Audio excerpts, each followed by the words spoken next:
Anong pakiramdam ng trinaidor, Tita Patricia? Hindi ba masakit? Kagaya lang ng ginawa niyong pagtatraidor sa akin. Kaya pala bait-baitan kayo nung nakalaya na ako. Dahil gusto niyong pagtakpan yung kasalanan niyo. Siguro, pinagtawanan niyo ako nun, no? Dahil naniwala ako sa kasinungalingan niyo. Say what you want. I won't admit to anything because I'm innocent.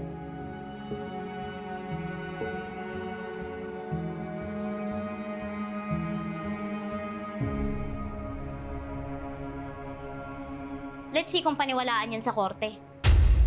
The matching testimony of Renan, Paco, and Mellard at yung mga text messages mo sa kanila patunay na may naganap na sabuatan. Is enough para makapagsampa kami ng reklamo laban sa'yo. Kaya nakapag-secure kami ng warrant of arrest.